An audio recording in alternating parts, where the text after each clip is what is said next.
Okay, तो शुरू करते हैं। 2019 का पेपर हम डिस्कस कर रहे हैं, ठीक है। 2020 21 का हमारा पूरा डिस्कशन हो चुका है, चार चार पार्ट का। This is the part one of 2019, ठीक है। Again, when we are solving these paper, we are trying to understand how the UPSC examiner is actually framing the question. First, secondly, was it the static or the current affair? And third, what are some of the tricks that we could have simply used to guess the answer, especially if the question was from some random sources or was tough. Starting with this particular session. So, with the reference to Mughal India, what are the differences between Jagirdar and जमींदार? ठीक है, तो ये आसान question है। अगर आप basic Mughal उसको पढ़ते हो तो it's a straight forward question, ठीक है। सो पहले तो एक थीम समझ लेते हैं कि कोई भी जो हिस्ट्री आप पढ़ते हो, कोई भी डायनेस्टी पढ़ते हो, ठीक है, या कोई भी रूलर के बारे में पढ़ते हो, and if that particular dynasty और ruler is very very very very well known, ठीक है। अब कोई मान लो गढ़वाल्स के बारे में नहीं अगर आप पढ़ोगे तो ये वाली थीम वैलिड नहीं है, ठीक है। गढ़वाल्स के बारे में पढ़ो, ठीक है। आप अगर गुप्ता के बारे में पढ़ोगे, आप अगर जो है मुगल्स के बारे में पढ़ोगे, आप अगर जो है विजयनगर के बारे में पढ़ोगे, ठीक है, आप अगर चोलास के बारे में पढ़ोगे, ठीक है, तो जो मेजर रूलर्स थे या फिर मेजर डायनेस्टीज थी उनके बारे में अगर आप पढ़ते हो तो ये एक इंपॉर्टेंट थीम है, दैट इज द एडमिनिस्ट्रेशन। और एडमिनिस्ट्रेशन में भी एक तो यूनिट ऑफ एडमिनिस्ट्रेशन बहुत इंपॉर्टेंट है, ठीक है, very very important unit of administration. Secondly the officers, ठीक है, and third the revenue administration. तो आप जब भी आप किसी भी मेजर डायनेस्टी को या मेजर रूलर को पढ़ते हो तो इन तीन चीजों को आप जरूर पढ़ें कि what were the important officials या officers which were there, what how the revenue was generated, ठीक है, what were the taxes, what are the officials there, ठीक है, और कोई इंस्टीट्यूशंस थे क्या उधर, and then also the unit of administration, ठीक है, कि उर बड़ा होगा या क्या बड़ा होगा या नाडू बड़ा होगा, ठीक है। So all this is important, तो ये आप जरूर अपने दिमाग में रखना, ठीक है। ओके, जागीरदार और जमींदार के बीच में डिफरेंस पूछ रखा है। Jagirdars were holders of land assignment in lieu of judicial and police duties, गलत हो गया यहीं पर, ठीक है, no police duties were there. Zamindars were holders of revenue rights without obligation to perform any duty other than revenue collection. So this statement invert कर दिया है। So the latter part is for the jagirdars and the upper part is for the zamindars. ये तो आप बहुत simple सी चीज है कि जमींदार और जागीरदार, अगर आपने बेसिक हिस्ट्री पढ़ी है या आपने मतलब लिटरली अगर आपने 1920s का जमाना भी पढ़ रखा है तो वहां पे आपने देखा होगा कि जमींदार्स को हम नेगेटिव लाइट में देखते हैं। व्हाई? बिकॉज दी जमींदार्स इन्होंने जो है एक्सप्लॉइट किया था पीजेंट्स को, और सिर्फ रेवेन्यू के लिए नहीं बल्कि उनके पास जुडिशियल फंक्शंस भी थे, इसलिए भी वो उनको जो है तड़पाते थे। सो इतना बेसिक अगर आइडिया है तो भी आप गेस कर सकते थे that statement one is wrong. So I am now in that 50-50 zone, ठीक है। तो 50-50 क्वेश्चन हमेशा करने चाहिए, ये मैं हमेशा बोलता आया हूँ कि 10 क्वेश्चन में भी अगर आप 50-50 करोगे तो you will be in the positive, ठीक है। तो let's look at the second. Land assignments to jagirdars were hereditary, revenue rights of zamindars were not hereditary, ठीक है। तो ये भी गलत स्टेटमेंट है। The correct answer is D, बिल्कुल बेसिक है, एनसीईआरटी से उठाया हुआ क्वेश्चन है। With reference to the land reforms in independent India, so ये अब एकदम रैंडम क्वेश्चन था क्योंकि जनरली पोस्ट इंडिपेंडेंट इंडिया में पूछते नहीं है यूपीएससी, और ये पूछ लिया, ठीक है। Which one of the following statements is correct? Is correct basically. The sealing laws were aimed at family holdings and not individual holdings. The major aim of the land reform was to provide agricultural land to all the landless. That is impossible, ठीक है, because all है, ठीक है। Land ceilings, अच्छा, resulted in cultivation of cash crops as predominant, ये भी गलत हो गया, ठीक है। Land reforms permitted no exemptions to the ceiling limits, ये भी गलत है, ठीक है। अब ऑप्शन बचा A, the ceiling laws were aimed at family holdings and not individual holdings, but this also is wrong. तो आप बोलोगे कि all of them is wrong, but that is not the case. अब आपको मोस्ट करेक्ट चुनना होगा इनमें से, तो वो पढ़ते हैं फिर से। Resulted in the cultivation of cash crops, ये तो absolutely गलत है, ठीक है। I hope you guys know this. Land reforms permitted no exemptions to the ceiling limit, but ऐसा था नहीं, ठीक है। There were certain exemptions which are given to the ceiling limits. ठीक है, अब बात आती है ए और बी में से कौन मोस्ट करेक्ट है। तो ceiling laws were aimed at family holdings not individual holdings, तो ये भी गलत है, इंडिविजुअल के ऊपर भी लगा था आई थिंक 3 हेक्टेयर या 4 हेक्टेयर का। So then all only option that is left is B. ठीक है, major aim was to provide to all landless. ठीक है, this was not the, I won't say this was the aim. All यहाँ पे एक बड़ा keyword है कि ऑल को प्रोवाइड कराना is almost was almost impossible, but फिर भी यहाँ पे the correct answer is B.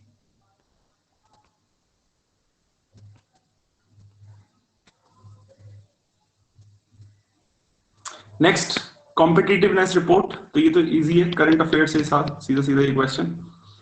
कोई बड़ी सी कोई रिपोर्ट आती है तो वो काम की रहती है। I hope you guys know the correct answer, it is world economic forum. Charter act of 1813। तो ये हम जब हिस्ट्री की थीम्स डिस्कस कर रहे थे तब भी मैंने बोला था कि जितने भी कॉन्स्टिट्यूशनल बैकग्राउंड वाले लॉज हैं या एक्ट हैं या रेगुलेशंस हैं वो सब बहुत इंपॉर्टेंट है। इसमें फिर और भी बहुत सारी चीजें हैं जैसे कि क्वींस प्रोक्लेमेशन, फरमान जो निकाले थे मुगल्स ने, ठीक है, all those are also part of this, ये सब बहुत इंपॉर्टेंट है।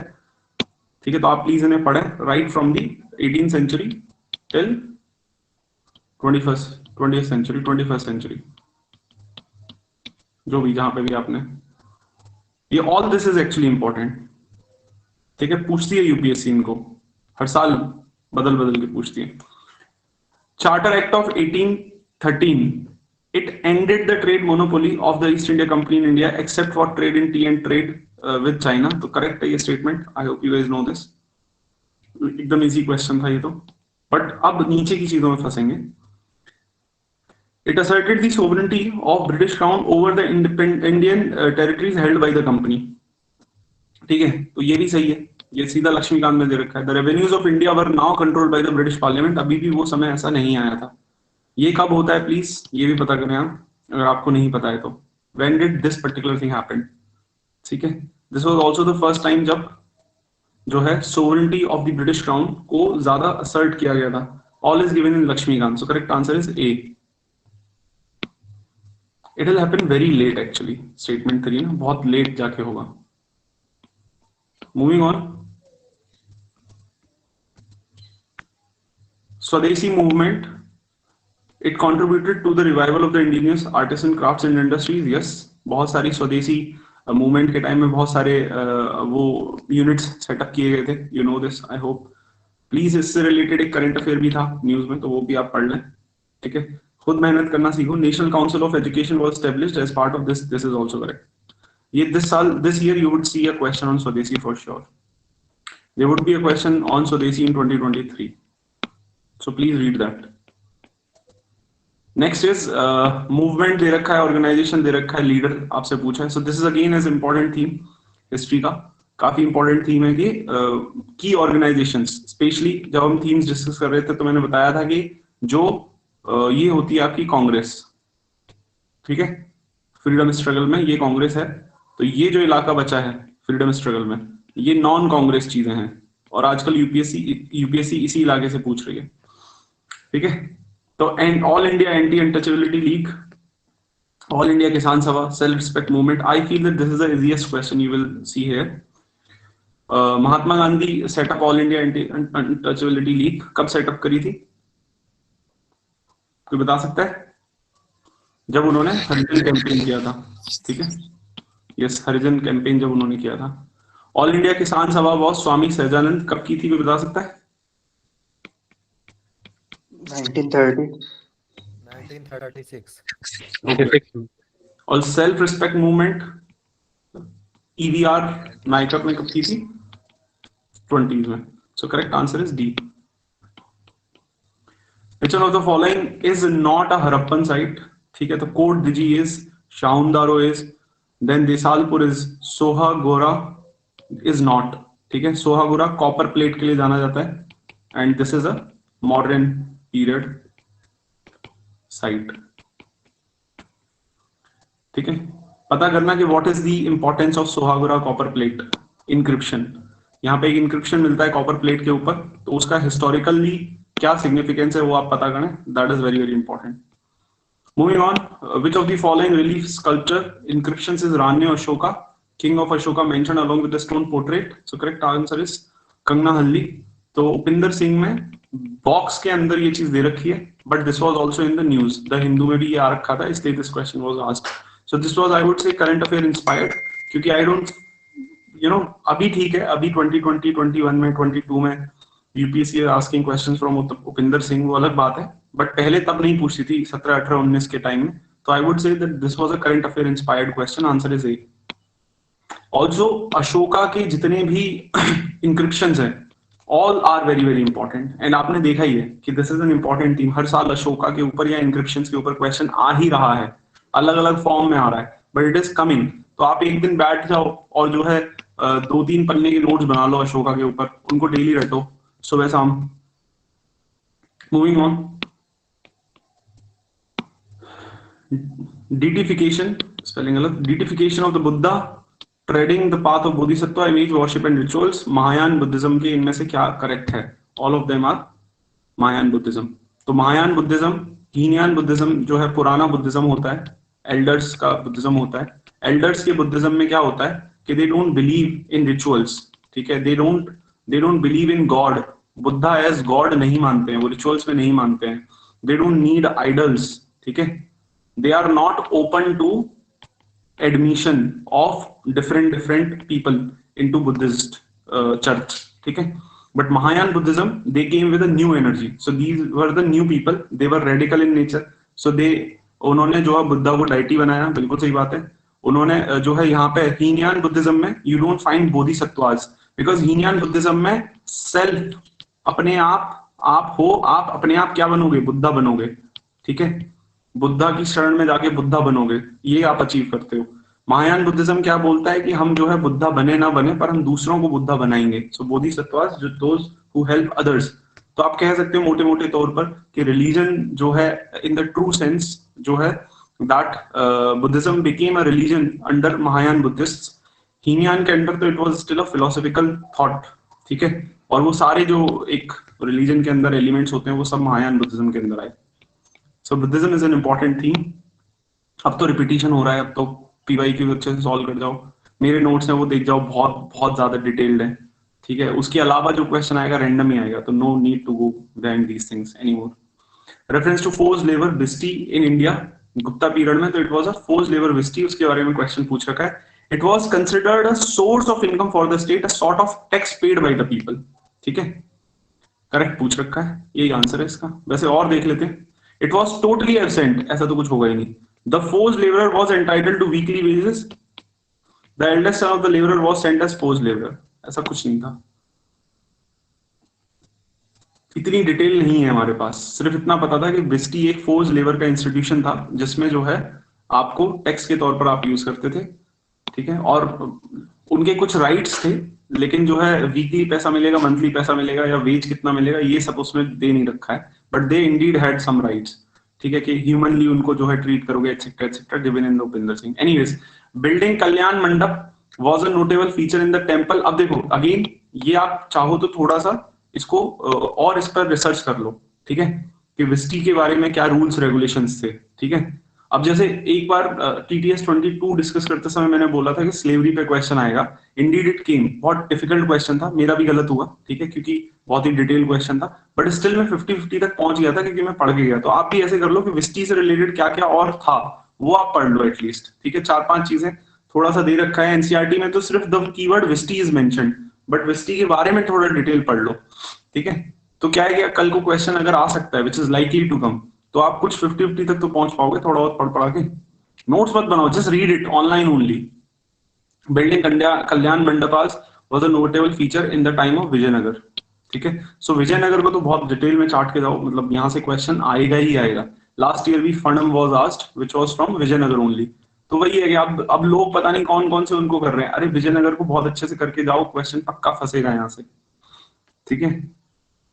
विजयनगर के आर्किटेक्चर से क्वेश्चन आने वाला है 2023 में. In the revenue administration of Delhi Sultanate, in charge of revenue collection was known as amil. Okay. The iqta system of sultans of Delhi was an ancient indigenous institution. ये तो गलत हो गया. There was iqta system was completely imported, ठीक है. इल्तुतमिश इल्तुतमिश के टाइम पर ये इंस्टीट्यूशन बन के निकल के आया है, इट वॉज कंप्लीटली इम्पोर्टेड। दो गलत हो गया। The office of Mir Bakshi came into existence during the reign of Khalji sultans of Delhi. Okay, now you have to choose between A and C. Solve करते हैं, फिर से देख लेता हूँ क्योंकि मैंने काफी दिन से रिवाइज नहीं किया ये वाला। एंशिएंट तो मुझे बहुत अच्छे से याद है, पर दिस इज आई उतने अच्छे से याद नहीं है। Revenue administration of Delhi Sultanate, the in charge of revenue collection was known as amil. Okay, the office of Mir Bakshi came into existence during the reign of, ये गलत है, आंसर इज ए। ठीक है, ये गलत है, दिस केम ड्यूरिंग द पहले वाला पीरियड ओनली। ठीक है, तुगलक तुगलक के टाइम पे आया था शायद ये, सॉरी, ये देख लेना, प्लीज देख लेना guys, answer is A. Sant Nimbarka was a contemporary of Akbar. Okay, 1200 में कुछ था I think Nimbarka, I don't remember the exact thing. Sant Kabir was greatly influenced by, ये तो गलत है, because Sirhindi came later than Kabir, so 2 is wrong. ठीक है, I don't know about this Sant Nimbarka. Akbar was there during let us say 1560s के बाद से। ठीक है, 1560s के बाद से Akbar was there. Nimbarka was I think 1300 और maybe 1400, don't know. So B या डी में से आंसर होगा, चेक कर लेना, I don't know, I don't recall it. Question next is British colonial rule in India consists of following statements. Mahatma Gandhi was instrumental in the abolition of system of indentured labor. Okay, instrumental abolition of the system of indentured. So this was basically current affair inspired question. ठीक है, उसी साल 2018 में indented labour को लेके 100 साल हुए थे आई थिंक, सॉरी 100 साल नहीं, या कुछ इतनी कुछ 1918 में कभी तो महात्मा गांधी ने इसमें कुछ काम किया था। सो इट सो हैपेंड कि 100 साल कुछ हुए थे, तो द हिंदू में आ रखा था। तो पहले इन्होंने 2018 के मेंस में इस क्वेश्चन को पूछा, फिर उसके बाद 2019 के प्रीलिम्स में पूछ लिया। ठीक है, so that is how it happens. तो मेंस में क्या पूछा जा रहा है जीएस 1 के में, वो भी इंपॉर्टेंट रहता है इन जनरल, अगर स्पेसिफिकली कुछ चीज पूछी जा रही है तो। ठीक है, Mahatma Gandhi was instrumental in this. ठीक है, दिस इज करेक्ट। ठीक है, किया ही होगा, गांधी जी पे भरोसा अपन कर सकते हैं। In Lord Chelmsford's war conference Mahatma Gandhi did not support the resolution recruiting Indians for in World War. No idea about this. Consequent upon the breaking of salt law by Indian people the Indian National Congress was declared illegal. ये तो correct है, आपको है वो पता ही है। ठीक है, सो आंसर अब हमारा हो सकता है 1, 3 एंड 1, 2 एंड 3 में से। ठीक है, so I think 2 is wrong. ठीक है, क्योंकि Gandhi always supported Britishers as far as world war was concerned.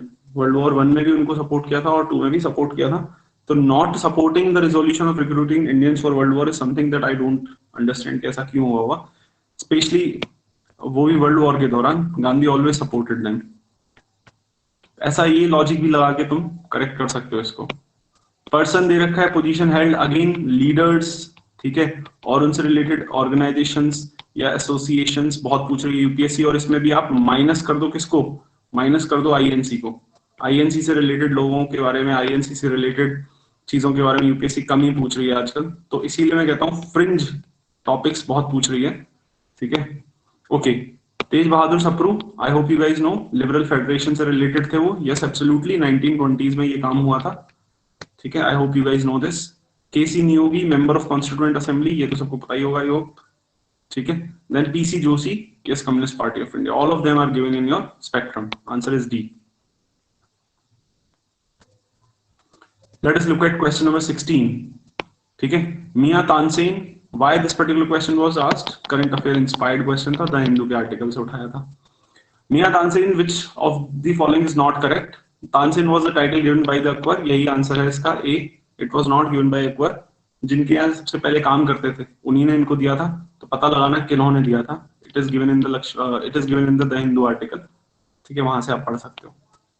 और भी देखो, अच्छा मैं बताता हूँ, जैसे ये तो उस समय पे मैंने पढ़ रखा था तो आराम से हो गया, although I didn't write 2019 का attempt, but still I solved it, I solved the paper in the real time, but still बताता हूँ कि कैसे I guessed it।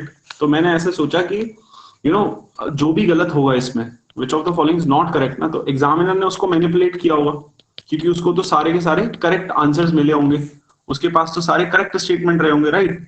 यानी examiner must have manipulated it. तो मैं स्टार्ट करा कि कहां पर मैनिपुलेट कर सकता है एग्जामिनर, वो ढूंढता हूँ। Tansen was title given by him by Akbar, तो ये कोई और भी हो सकता है। Tansen compose dhrupad on Hindu gods goddesses, अब ये पता है कि तानसेन इतना बड़ा सिंगर था तो ऑब्वियसली उसने हिंदू पर तो किया ही था, so this this appears to be correct to me, ठीक है। Tansen compose songs in his patrons, obviously वो सिंगर है तो वो ये भी करेगा, ठीक है। Tansen invented many raga, obviously ये भी करेगा, यानी कि the only statement that is likely to be wrong is A only. आपको पता नहीं है but then you are just trying to connect the dot, ठीक है, you are trying to just speculate करने की कोशिश कर रहे हो सकता है गलत भी होगा बट ज्यादातर टाइम सही भी हो सकता है। And that's how I was like कि यही इसका आंसर है, बिकॉज इसको मैं आराम से मैनिपुलेट कर सकता हूँ, ठीक है। जयपुर के जो राजा थे वहां से ये आए थे अकबर के यहाँ, ठीक है, because Akbar heard about him a lot, तो उन्होंने उनको बोला कि भाई हमारे यहाँ भेजो इनको, एंड जब उन्होंने परफॉर्मेंस दी तो अकबर ने उनको मियां तानसेन बोला। Who among the following Mughal emperors shifted emphasis from illustrated manuscripts to album and individual portrait, ठीक है। तो जनरल आप जो है पेंटिंग जब आप पढ़ते हो, ठीक है, तो पेंटिंग में एक पक्का सभी लोग पढ़ते हैं, if you guys have studied painting, तो उसमें Mughal painting is very very important, ठीक है। तो उसमें जब हम मुगल पेंटिंग का इवोल्यूशन पढ़ते हैं तभी ये स्टेटमेंट एज इट इज आता है, ठीक है, this statement as it is निकल के आता है। तो हुमायूं, उनके पास तो टाइम ही नहीं था कि वो पेंटिंग बनाए, आर्किटेक्चर बनाए, तो बड़ी जल्दी आराम से उसे एलिमिनेट कर सकते हो आप, ठीक है। देन बात आती है कि अकबर, जहांगीर या शाहजहां, ठीक है, तो आप एलिमिनेट कर सकते हो शाहजहां को भी, क्योंकि he mainly he focused on the architecture. आप देखो शाहजहां का नाम आपने कहाँ सुना है, शाहजहां का नाम आपने सुना है आर्किटेक्चर के लिए, ज्यादातर जो बड़ी बड़ी जो आर्किटेक्चरल इमारतें हैं बढ़िया बढ़िया वो शाहजहां ने बनवाई हैं, तो यू अंडरस्टैंड कि शाहजहां रहा होगा। दूसरा, शाहजहां एकदम आशिक मिजाज आदमी थे, तो उन्होंने जो फोकस किया था वो पोर्ट्रेट पे नहीं किया था। उनके टाइम में natural elements became prominent in the natural elements became prominent in the painting, I'm just mentioning it, ठीक है। तो यानी अब आंसर बी या डी सी में से हो सकता है। ये भी 50-50 तक तो पहुंचो यार लॉजिक लगा के, ठीक है, इतना भी तो करो।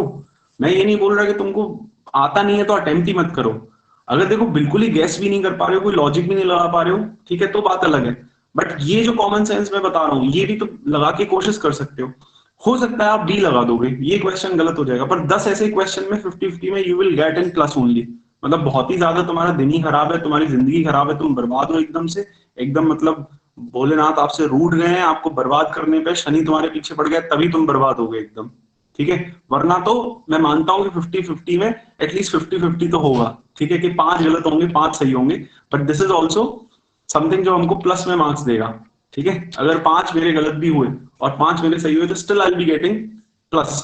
So the correct answer is Jahangir, क्योंकि अकबर के टाइम पे तो पेंटिंग्स को स्टार्ट किया जा रहा था, पेंटिंग्स को अभी समझ के बनाया जा रहा था, उनके पास टाइम ही नहीं था, मतलब या उनके पास अभी पेंटिंग जो है वो डेवलप हो रही थी, सिंथेसिस चल रही थी कि ईरानियन पेंटर्स जो आ रखे थे उनको जो है अमालगमेट करके, लोकल पेंटर्स को अमालगमेट करके एक Mughal school of painting start हो रही थी, तो उनके पास समय नहीं था कि मैं जो है शिफ्ट कर दूं मैन्यूस्क्रिप्ट से पोर्ट्रेट की तरफ। Which one of the following national park lies completely, thank God history खत्म हो गई, completely in the temperate alpine zone, alpine, तो बेसिक अंडरस्टैंडिंग अगर आपको है कि what is alpine zone, what is temperate, इतनी बेसिक अंडरस्टैंडिंग है अगर आपके पास, तो you can solve this particular question.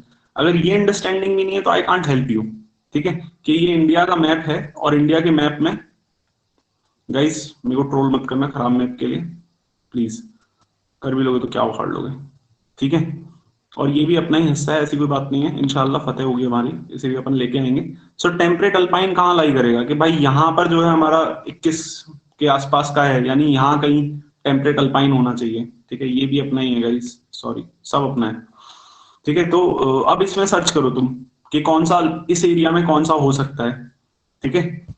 Answer is Valley of Flower National Park, all of them are important actually, ठीक है। यहाँ पे जितने नाम दिए ना, मानस बहुत इंपॉर्टेंट नेशनल पार्क है, Namdapha is very very important, Neora valley is very very important, valley of flowers national park, इन सबके बारे में डिटेल पढ़ो, ठीक है, गूगल करो इनको, डिटेल में पढ़ो, ठीक है, very very important, all of them are very very important. Okay, Atal Innovation Mission is set up under NITI Aayog, I hope you guys know this, Atal Innovation is set up under NITI Aayog. और आगे चलते हैं, 21 जून द सन इक्विनॉक्स होता है, या solstice होता है, उस पर बेस्ड क्वेश्चन है, बड़ा आसान सा क्वेश्चन है। यहाँ पे अगर तो अर्थ यहाँ पे होती है, यहाँ पे होती है, यहाँ पे होती है। I hope you guys know this, सीधा सीधा आपको आंसर करना था। And this question was repeated in 2022 also, ठीक है। सो सी solving PYQs is very very important, ठीक है। the correct answer is does not set below the horizon at Arctic Circle. Moving on, which one of the following groups of plants were domesticated in the new world introduced into the old world? ठीक है। अब मुझे नहीं पता ये new world old world क्या होता है, मैं मोटा मोटा ये समझ गया कि न्यू वर्ल्ड मतलब यूरोप की साइड का रहा होगा, क्योंकि ये लोग साला रेशनलिज्म लेके आ रहे थे, और ओल्ड वर्ल्ड हमारे इंडिया या एशिया की साइड रहा होगा, क्योंकि हम अभी भी रिलीजन में पड़े हुए थे, ठीक है। मोटा मोटा ऐसे पकड़ के चलो, टेस्टामेंट आया होगा यूरोप में और वो सब जो बकवास होती है उनकी। तो मैं ये सोचने लगा कि यूरोप की तरफ से कौन से इंडिया में आए हैं, तो मैंने सोचा कि सुगर केन तो हम जो है ओल्ड वर्ल्ड में ही बनाते थे, ठीक है। शुगर केन तो जो है समझ के चलो इतना पुराना है कि हमारे यहाँ काफी पहले से आ रहा है, ठीक है। तो शुगर केन जो है वो प्रोबेबली हम पहले से ही इंपोर्ट कर रहे हैं, so obviously C option is gone. Then what you have is let's say rubber. So rubber we know it was imported, tobacco we know it was imported, तो ये ए और बी अभी भी ऑप्शन हो सकते हैं। रबर यहाँ पे भी है। Coffee, wheat, how can wheat be something जो हम इंपोर्ट कर रहे हैं, ठीक है। तो ये नहीं है, वीट भी हम बहुत पहले से, तो सी और D both are wrong. Now what we have is A और बी में से अब चूज करना है। Then again you look at the options. Cotton तो हम बहुत पहले से बना रहे हैं, यानी दिस कैन बी एलिमिनेटेड, तो करेक्ट आंसर इज ए। अब देखो बस वही है कि new world old world, but although this is not the correct explanation guys, ठीक है। I just want you to know कि ये करेक्ट एक्सप्लेनेशन नहीं है, ठीक है, बट आंसर ए फिर भी निकल के आ रहा है, ठीक है। New world and old world जो है वो बहुत अलग एटिमोलॉजिकली बहुत अलग सेंस में यूज होते हैं, but still you could have answered like this also, क्योंकि यूपीएससी जानती है कि आप जो है बहुत बड़े ज्ञानी नहीं है, आपके पास इंटरनेट नहीं है, आपके पास फोन नहीं है कि आप तुरंत सर्च करके आंसर बता दें। You have your limitations, but still they give you some opportunity. तो कुछ लोग बोलते हैं कि ये रैंडम बना दे रहे हैं पेपर को। अरे भाई तुमको ये ऐसे ही रैंडम डिसीजन आपको लेने पड़ सकते हैं किसी एडमिनिस्ट्रेशन में, तो do you have that faith in yourself, can you take risks, ठीक है, कि आप रिस्क अवर्ट करते हो या फिर आप रिस्क टेकिंग करते हो। This is also a test of, हमको लगता है नॉलेज का टेस्ट है, नहीं, this is also the test of mindset and your mindfulness, ठीक है। तो वो देख रहे हैं, यहां से भी देख रहे हैं वो कि जो ऑफिसर्स को हम लेके आ रहे हैं वो ऑफिसर्स के अंदर रिस्क टेकिंग एबिलिटी है कि नहीं है, भाई बताओ, ठीक है। क्योंकि ये सब ऐसे ही होता है। Asiatic lion is naturally found in India only, ये तो करेक्ट है, सबको पता होगा I hope, so one answer में होना चाहिए। Double humped camel is naturally found in India only, no. Double humped camel कहां पाया जाएगा ये सोचो आप, ठीक है, समझ रहे हो, कौन से रीजन में पाया जाएगा, ठीक है। One horn rhinos is naturally found in India only, अब ये भी तो आपको एटलीस्ट पता होगा कि दिस इज नॉट करेक्ट, क्या हमारे आसपास के रीजन में भी पाया जाता है, ठीक है। राइनोसोरस जो होते हैं वो आसपास साउथ ईस्ट एशिया में भी पाए जाते हैं, तो 3 is gone, so correct answer is A. आपको अगर ये नहीं भी पता है, even then you can probably solve the question. अब अगली बार क्या करेगी यूपीएससी, इन्हीं 3 को वो रिपीट कर सकती है, पता है कैसे। एक तरफ देगी पेयर मैच में, एक तरफ लेफ्ट में देगी लायन डबल हम्ड कैमल, एक तरफ देगी राइनोसोरस, एक तरफ दे देगी वाइल्डलेस, और इधर दे देगी हैबिटेट, ठीक है, ठीक है। आप क्या करोगे, आप तो सिर्फ पीवाईक्यू सॉल्व कर रहे हो, आम आदमी की तरह मत जियो, मेंटो जिंदगी जियो। तो आप क्या करो, आप सिर्फ सॉल्व मत करो, उनको थोड़ा रिसर्च भी करो, आप पता करने की कोशिश करो कि भाई लायन का हैबिटेट क्या है, ग्रास लैंड है साहब, ठीक है। लेट अस से राइनोसोरस का क्या है, ठीक है, semi evergreen to deciduous forest हो गया साहब। कैमल का कौन सा वाला, डबल हम्ड कैमल का क्या है, तो ये जनरली कहां पाया जाता है, जहां पे बर्फीले इलाकों में पाया जाता है। कैमल है तो ये मत सोचना कि ये वहां पाया जाएगा, ठीक है। फिर वाइल्ड लाइफ कहां पाया जाएगा, तो ये पाया जाएगा आपका डेजर्ट एरिया में। तो you know try to know the habitat also, फिर थोड़ा सर्च करने की कोशिश करो कि और कहां कैसे पाया जाता है, आईसीएन क्या है, थोड़ा थोड़ा यू नो गूगल करो, रिसर्च करो, 2-4 चीजें पकड़ने की कोशिश करो, समझने की कोशिश करो। फेमस प्लेस एंड रिवर पे मैस्टो कॉलम दे रखा है, सो पंढरपुर, ठीक है, चंद्रभाग, तिरुचपल्ली, तिरुचिरापल्ली, कावेरी, हम्पी, मालप्रभा। सिर्फ हम्पी को एलिमिनेट कर दो, this is wrong, answer is 1 and 2. Tungabhadra, Hampi is on Tungabhadra I guess. ठीक है, हम्पी क्यों पढ़ना है? जब विजयनगर एम्पायर पढ़ते हो तो वहां पे हम्पी पढ़ते हो. विजयनगर एम्पायर का माल प्रवाह से कोई लेना देना नहीं है. ठीक है, तो यही है कि when it comes to solving the question, आप सिर्फ अपनी एग्जिस्टिंग नॉलेज से क्वेश्चन को सॉल्व नहीं कर रहे हो, आप कनेक्टेड नॉलेज करने की कोशिश कर रहे हो कि भाई मैंने जहां पे भी जैसे भी जो भी पढ़ा है उस सबको कनेक्ट करने की कोशिश कर रहा हूँ. ठीक है, I am not just solving the question from that particular perspective. मैं हर तरीके की चीज को लगाने की कोशिश कर रहा हूँ. साम दाम दंड भेद, आपको at the end of the day वो क्वेश्चन सही करना है, क्योंकि आप जब क्वेश्चन सही करोगे तभी आप सेलेक्ट होगे, प्रीलिम्स आपका तभी निकलेगा. All right, thank you for joining me in this session. Part 2 हम लेंगे कल. ठीक है, बाय बाय, टेक केयर. और थोड़ा पीवाईक्यूज को एनालाइज करो, सिर्फ सॉल्व मत करो, थोड़ा रिसर्च करो और इसमें से क्या पूछा जा सकता है. फॉर एग्जाम्पल अभी मैं यहाँ इसी क्वेश्चन में अगर मैं समझाऊं तो पंढरपुर पे क्या क्वेश्चन पूछा जा सकता है. ठीक है, तो Pandharpur why it is known, Pandharpur क्यों जाना जाता है. अब थोड़ा पढ़ोगे इसके बारे में तो यू विल सी कि यहाँ पे भक्ति बहुत ज्यादा आई थी. किसकी आई थी वो पढ़ो. ठीक है, कौन कौन से संत ने काम किया था वो पढ़ो. तो ये थोड़ा गूगल करो कि कहीं न्यूज में तो नहीं आ रखा है, कोई किस कॉन्टेक्स्ट में न्यूज में अगर आ रखा है तो. ठीक है, thank you for joining in this session. Bye bye, take care.